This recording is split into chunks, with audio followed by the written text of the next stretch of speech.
Carter arrived at a shared apartment in the afternoon, following a recommendation from the previous tenant, Sophia. She had heard that this place was a little strange and decided to check it out. She pressed the doorbell. Shortly after, a young woman answered the door.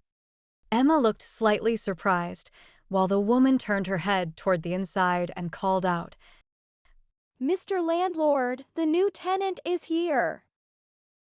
Then, she turned back to Emma with a smile and said, "I'm also a tenant here." Emma replied, Oh, I thought Sophia said the landlord was a man. Hi, I'm Emma. "Nice to meet you, I'm Zoe. Sorry, but I have to go shoot a video now. We'll talk later." With that, Zoe grabbed her camera equipment and hurried out the door. Emma stepped inside.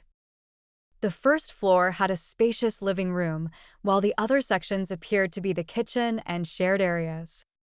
As she entered the living room, she noticed two men, one sitting on the couch, drinking coffee while watching TV, and the other seated at an easel, focused on his painting. Emma walked straight over and sat in a chair near the easel. The man painting put down his brush and turned to her. "You're Emma, the new tenant Sophia mentioned?" Emma smiled. Yes, I'm Emma. Nice to meet you, Mr. Landlord. The landlord asked, Sophia was the previous tenant here. How do you know her? We used to live in the same state. She was like an older sister to me, always looking out for me. She moved here first to build her career, and when I got a teaching assistant job at a nearby university, she introduced me to this place. As soon as Emma finished speaking, the landlord was already back to painting. A brief silence filled the room. About half a minute later, the landlord suddenly spoke. Ah, I forgot to bring the keys down. He immediately stood up and ran upstairs, leaving the room. Emma glanced around. Now it was just her and the man on the couch. They exchanged a brief look before he spoke first. Since Sophia introduced you, she probably told you that the landlord considers this apartment his social experiment, right? She did. She also said he was a bit unusual. The man chuckled and shrugged. I think his so-called social experiment is really just an excuse to have people admire his paintings. We all appreciate them, or at least, he thinks we do. Emma laughed. The man then put down his coffee and extended his hand. Hi, I'm Ethan. The one who just left, Zoe, is a YouTuber. Oh, that explains why she had all that filming gear. I didn't expect to have an internet celebrity as a housemate. She's barely even a YouTuber. Her channel's tiny, just a few hundred subscribers. At that moment, the landlord returned, sat back down, and resumed painting. Another silence filled the room before Emma finally spoke up. Mr. Landlord. About the rental agreement? The landlord replied casually. Oh, you can move in any time. Emma thought to herself. Wait, that's it? Just then, Emma's phone rang. She answered in a low voice. Sophia? What's up?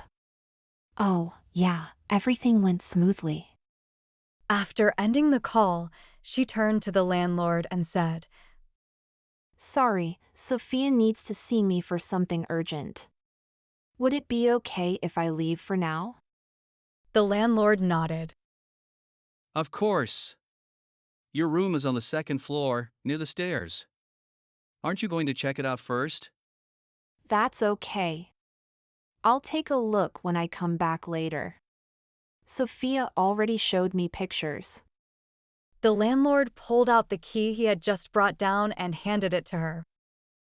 As Emma was about to leave, the landlord suddenly spoke in a serious tone.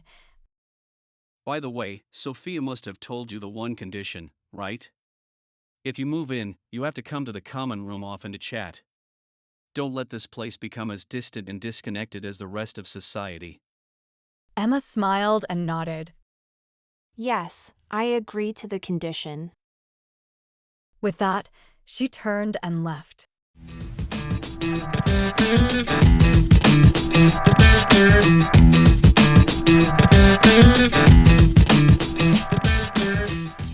Emma arrived at Sophia's restaurant. Sophia Carter was now the head chef and owner of the place.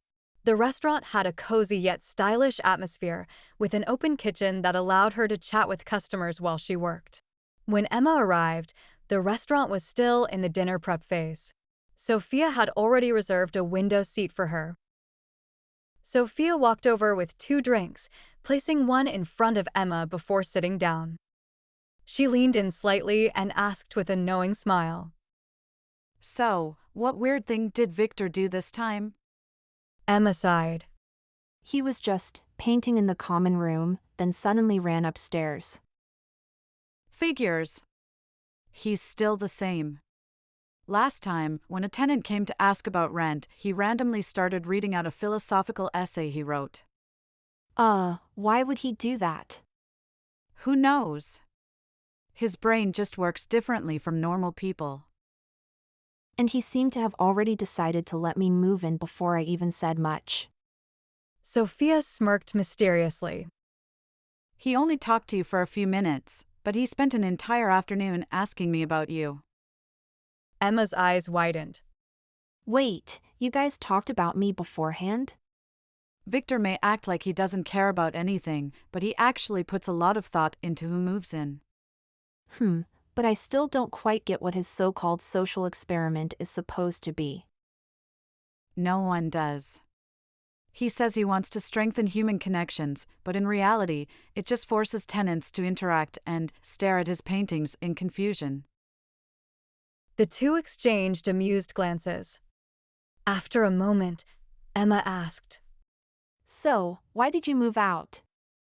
Sophia leaned back slightly in her chair, her tone light but carrying a hint of nostalgia.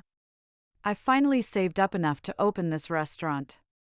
That apartment was a stepping stone for me, and I'll always be grateful for it, but after a while, you start wanting your own space. And let's be real, living there means constantly getting hit with Victor's philosophical ramblings. That makes sense. But still, congrats on opening your restaurant. I'm kind of jealous, your dream actually came true. Thanks.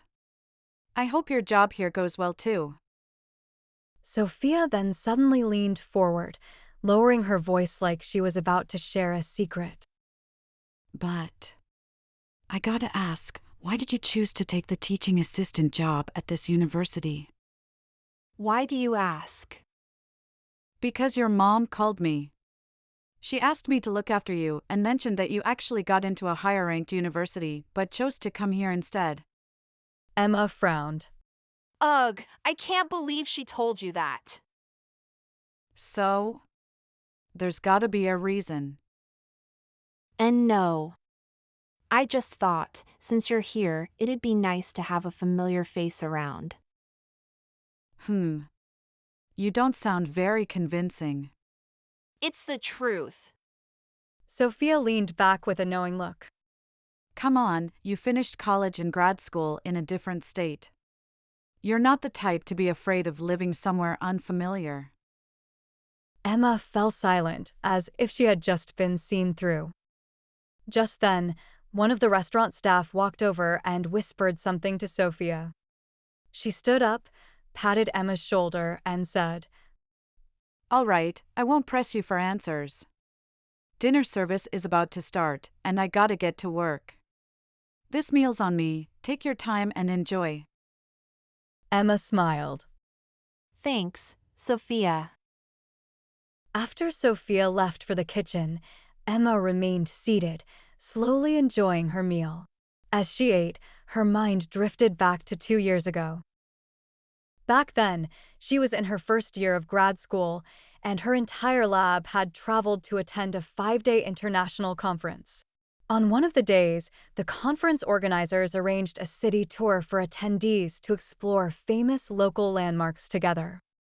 Emma had originally planned to just go with the flow, but when she boarded the tour bus at the designated meeting point, she found that her two friends had already taken a double seat, leaving her alone in a single one.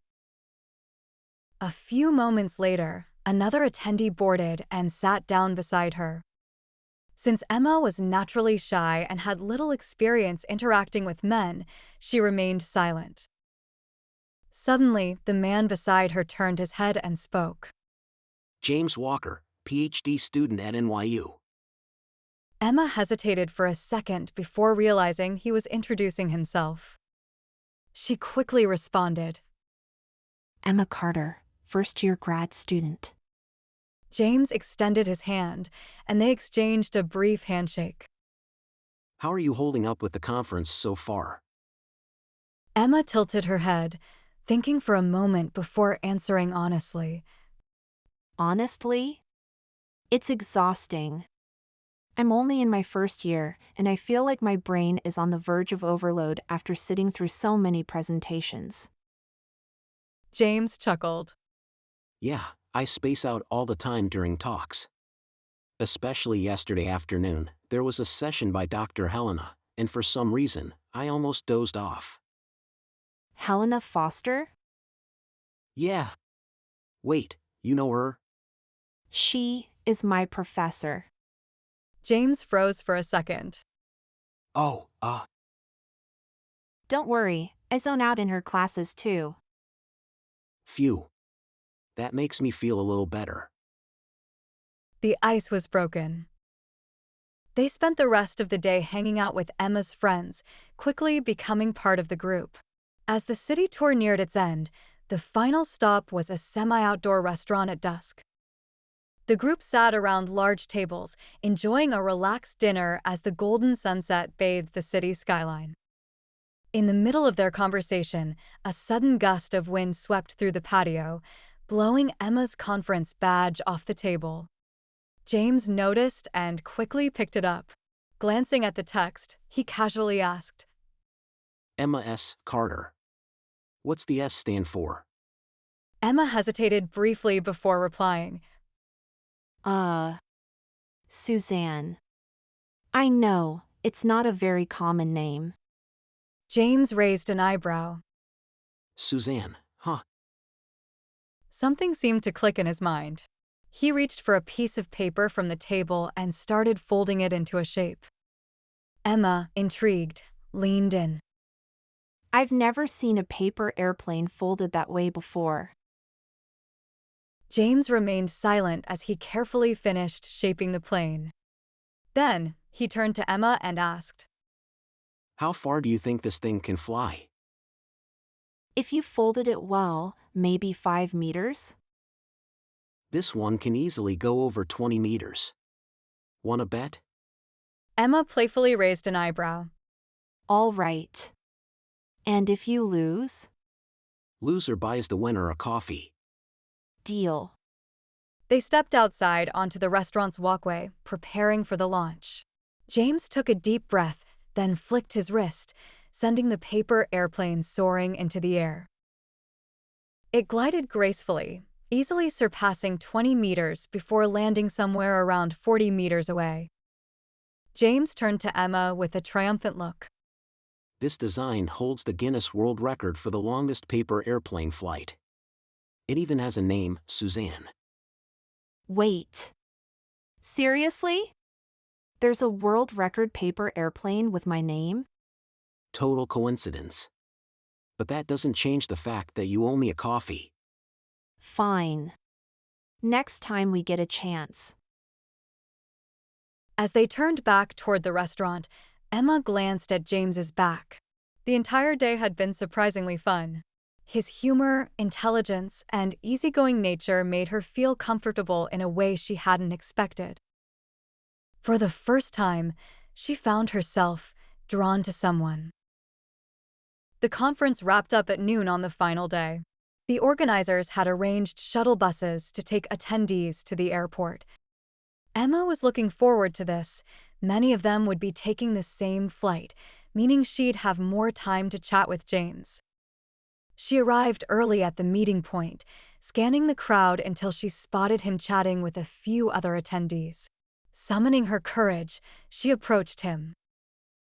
Hey, you're taking the shuttle to the airport too, right? James turned to her with a smile.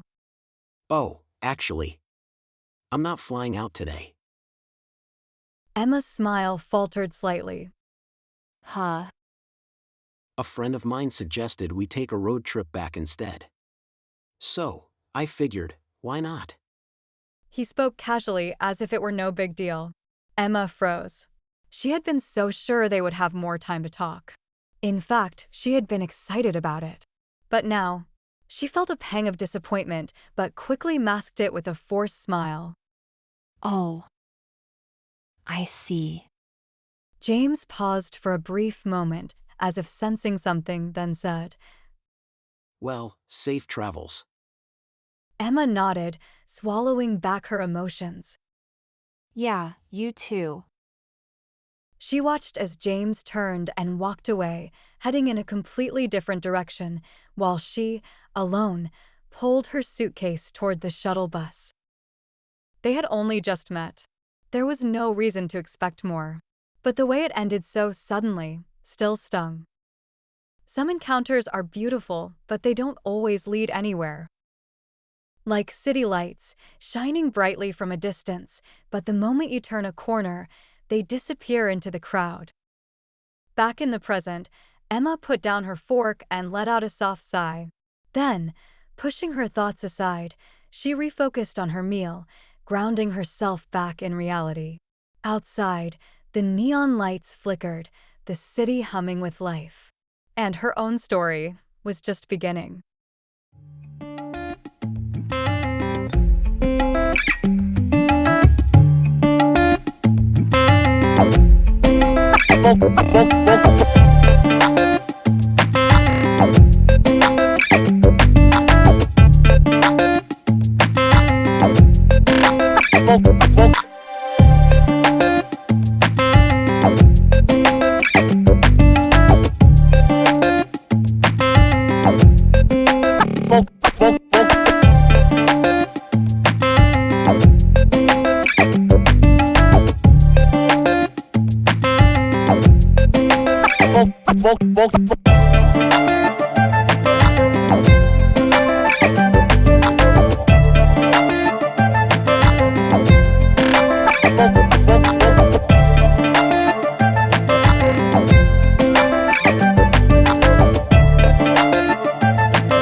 funk, funk, funk.